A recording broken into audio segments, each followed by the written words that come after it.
Mind Expander TV. Hello viewers, welcome to mind expander TV.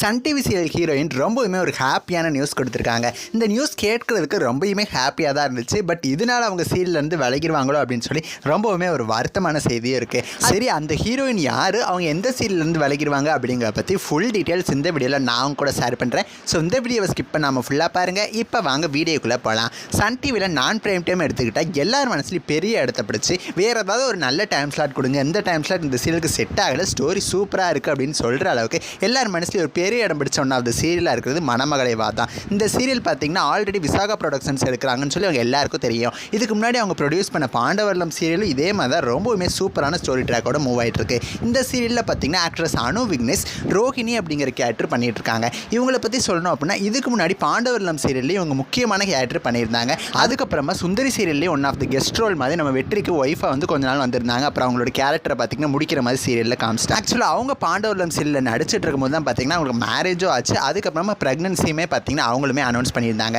So அதனால் பாண்டவர்லம் சீரியல்லேருந்து கொஞ்ச நாள் அவங்க பிரேக் எடுத்திருந்தாங்க. சீரியலோட ஸ்டோரி ட்ராக்குமே பார்த்திங்கன்னா அவங்களுக்கு ஏற்ற மாதிரி மாற்றிட்டு கொஞ்ச நாள் கழிச்சு கிளைமேக்ஸ் கிட்ட வரப்போ தான் அவங்களோட கேரக்டரை மறுபடியும் சீரியலில் கொண்டு வந்தாங்க.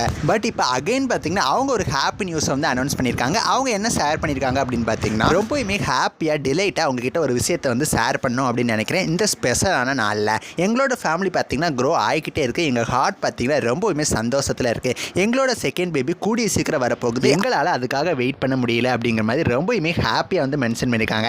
சக்ஸஸ்ஃபுல்லாக 24 வீக்ஸை பார்த்திங்கன்னா நாங்கள் வந்து கடந்து வந்துட்டோம். இன்னும் பார்த்திங்கன்னா கவுண்ட் பண்ணிகிட்டே இருக்கோம். கிட்டத்தட்ட 6 months ஆயிடுச்சு அப்படிங்கிற மாதிரி அவங்களே வந்து மென்ஷன் பண்ணியிருக்காங்க. ஸோ அவங்களே அஃபீஷியலாக நம்மக்கிட்ட ஷேர் பண்ணிட்டாங்க அவங்களுக்கு கூடிய சீக்கிரம் செகண்ட் பேபி வரப்போகுது அப்படின்னு சொல்லி. ஸோ இதனால் கண்டிப்பாக வந்து மணமகளை வா சீரியல்லேருந்து அவங்க கண்டிப்பாக பிரேக் எடுப்பாங்க. பாண்டவர்லம் சீரியலில் பார்த்திங்கன்னா அவங்களுக்கு வந்து சீரியலில் மேரேஜ் முடிஞ்சிருச்சு. அதனால் அவங்க அப்பா வீட்டுக்கு வந்து ப்ரெக்னன்சி, அதாவது சீரியலி ப்ரெக்னன்சி வர மாதிரி போகிற மாதிரி வந்து வச்சுட்டாங்க. மணமகளை வா சீரியலில் இன்னுமே மேரேஜ் முடியாமல் தான் இருக்குது. ஸோ கண்டிப்பாக வந்து கேரக்டர் ரீப்ளேஸ்மெண்ட் நடக்கிறதுக்கு ஹை சான்சஸ் இருக்குது. அந்த சீரியலில் இவங்களோட ஆக்டிங் பார்த்திங்கன்னா அவ்வளோ சூப்பராக இருக்கும். ரீப்ளேஸ்மெண்ட் நடந்துச்சு அப்படின்னா எல்லோரும் ரொம்பவுமே அவங்களை மிஸ் பண்ணுவோம். அஃபிஷியலான ரீப்ளேஸ்மெண்ட் நியூஸ் கிடச்சா நான் கூட ஷேர் பண்ணுறேன். ஸோ நெக்ஸ்ட் ஒரு இன்ட்ரெஸ்டிங்கான வீடியோவில் நான் வந்து உங்களை மீட் பண்ணுறேன். தேங்க்ஸ் ஃபார் வாட்சிங்.